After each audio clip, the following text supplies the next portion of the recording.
Kahapon po, naapruban po ang Resolution number 35 na naglalagay sa green o ang tawag po nila dito ay low-risk areas at hindi na po siya mapapasailalim sa community quarantine. Makikita niyo po sa mapa kung ano itong mga low-risk areas. Sa Luzon po, sa Region 1, ito po ang Ilocos Norte, Ilocos Sur, La Union, Pangasinan, Dagupan City. Sa Region 4B, ito po ang Marinduque, Occidental Mindoro, Oriental Mindoro, Romblon, Palawan, Puerto Princesa City. Sa Region 5 po, ang Albay, pero meron po yung recommendation na dapat tignan muli ang datos pagdating po ng 14 ng Mayo. Camarines Norte, Camarines Sur, Catanduanes, Masbate, Sorsogon, Legazpi City. Titignan din po ang datos pagdating ng 14 May at Naga City. Nasa low-risk area rin po at hindi na nasa ilalim ng community quarantine sa Region 6, ang Aklan, Antique, Capiz, Guimaras, Iloilo, Negros Occidental, Iloilo City at Bacolod City. Sa Region 8 po, nasa low-risk area, wala na pong community quarantine, ang Biliran, Eastern Samar, Leyte, Northern Samar, Western Samar, Southern Leyte, Ormoc City at Tacloban City. Sa Mindanao naman po, sa Region 10, wala na pong community quarantine sa Bukidnon, Camiguin, Lanao del Norte, Misamis Occidental, Misamis Oriental, Cagayan de Oro City. At sa Region 12, North Cotabato, South Cotabato, Sarangani, Sultan Kudarat, General Santos City. Sa BARM, ang Basilan, Lanao del Sur, Maguindanao, Sulu, Tawi-Tawi, Cotabato City. Pero hindi po pwede magpabaya ang mga lugar nito dahil nga po hindi nakikita ang kalaban at po pwedeng pasukan pa rin ang mga lugar nito. Samantala, linagay naman po natin sa orange or mapapasailalim sa GCQ ang mga areas na ito. Sa Luzon po, naka-GCQ ang Cordillera Autonomous Region, Abra, Apayao, Benguet, Ifugao, Kalinga, Mountain Province at Baguio City. Sa Region 2, naka-GCQ rin po ang Batanes, Cagayan, Isabela, Nueva Vizcaya, Quirino at Santiago City. Sa Region 3, Aurora, Bataan, Bulacan, Nueva Ecija, Pampanga, Tarlac, Zambales, Angeles City, titignan din po ang datos pagdating ng May 14, Olongapo City. Sa Region 4A, Cavite, titignan din po natin ang datos pagdating ng May 14. Quezon, Rizal, Batangas at Lucena City. Sa Visayas, ang mga lugar pong ito ay nasa ilalim ng GCQ at ito po ay epektibo 16 May hanggang 31 May. Bohol, Cebu, Province po. Cebu Province po yan. Negros Oriental, Siquijor, Mandaue City at ang Lapu-Lapu City.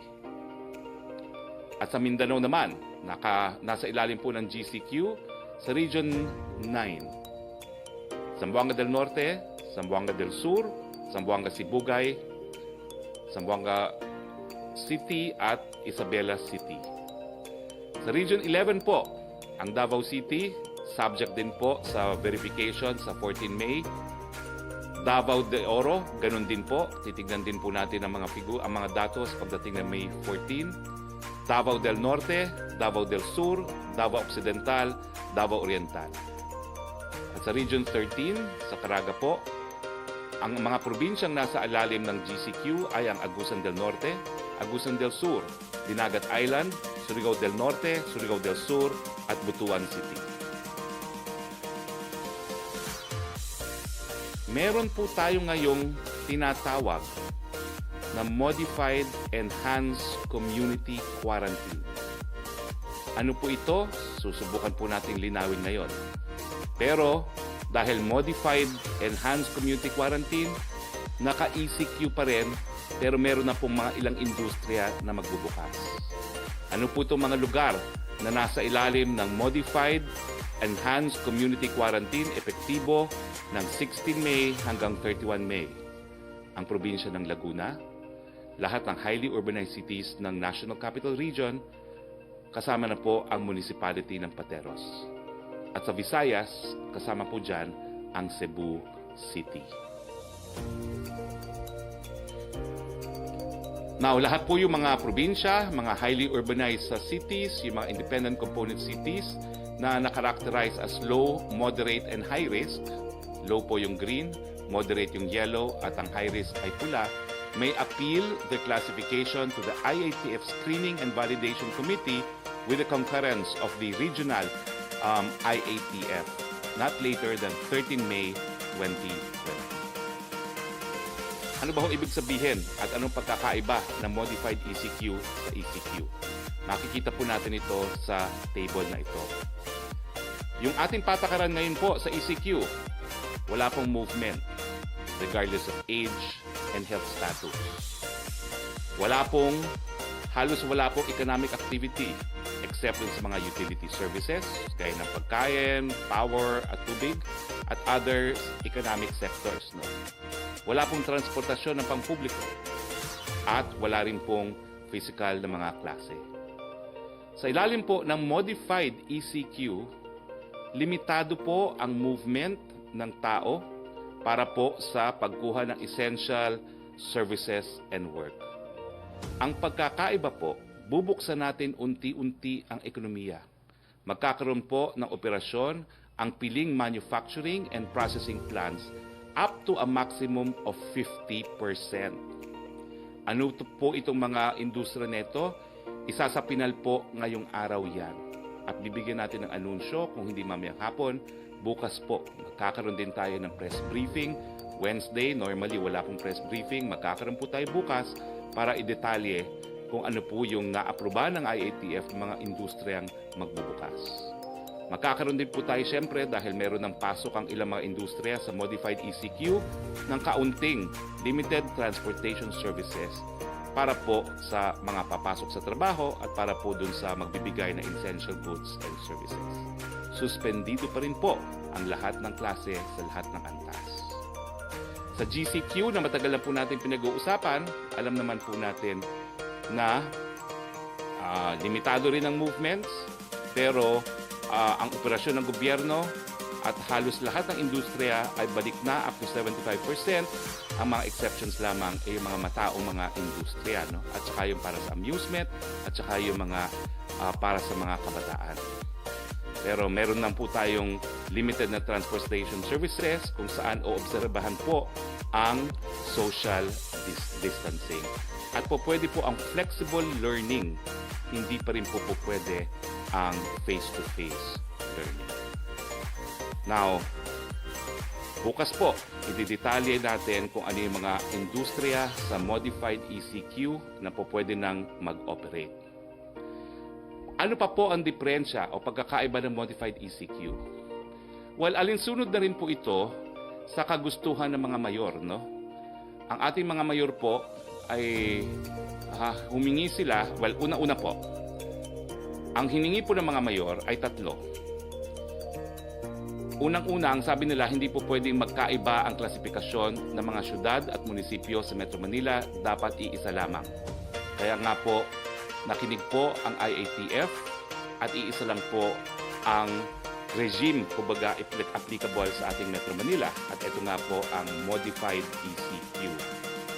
Pangalawa, ninais din ng mga mayor na i-impose ang GCQ sa NCR, pero ang mga LGUs ay papayagan na mag-lockdown ng mga barangay as needed. Yan po yung pangalawang suhestyon na inadapt po ng IATF. Paano po gagawin ito? Nagkaroon po tayo ng mga tinatawag na mga different zones. Ito po yung critical zone. At makikita nyo po sa graph na ito po yung pula. Meron tayong containment zone, meron tayong buffer zone, at meron tayong outside of buffer zone. Ang critical zone po, ito syempre yung matataas ang kaso. Kailangan merong more than 20 cases for every 100,000. Yan po ang critical zone. At itong mga critical zone pong ito, mananatili po under ECQ as we know it.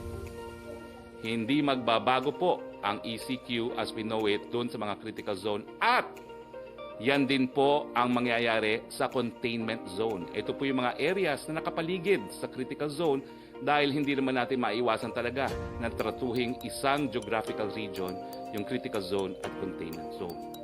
Ang containment zone po, mas konti mga kaso, 1 to 19 for every 100,000, pero pareho po silang under ECQ. Doon naman po sa buffer zone at saka doon sa outside of the buffer zone, doon po hahayaan ng magbukas ang ilang mga industriya. So ano po ang ibig sabihin ng modified? Ang modified po na ECQ is ECQ. Kaya lang merong ilang industriya na bubuksan hanggang 50% at merong pa rin ilang mga zona, mga barangay o grupo ng mga barangay na mananatili sa ilalim ng ECQ. Hinay-hinay, dahan-dahan, unti-unti po ang ating pagbukas.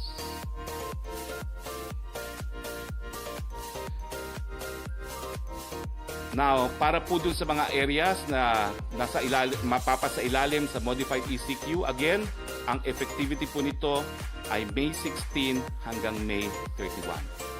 Ang rekomendasyon po ng National Task Force Against COVID-19 ay ina-adapt po natin in relation dun sa mga proposed zoning concept and corresponding qualification and its phase response or intervention. Ibig sabihin, hindi lang po yan isang barangay, kung hindi yung mga barangay na nakapaligid din. No?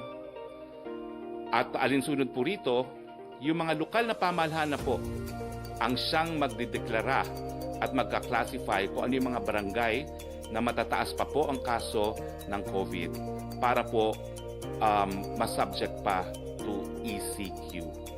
Kinakailangan po yung classification at pagtatalaga at pag-identify ng LGU ay gawin pursuant to a confirmation to be made by the Regional Interagency Task Force.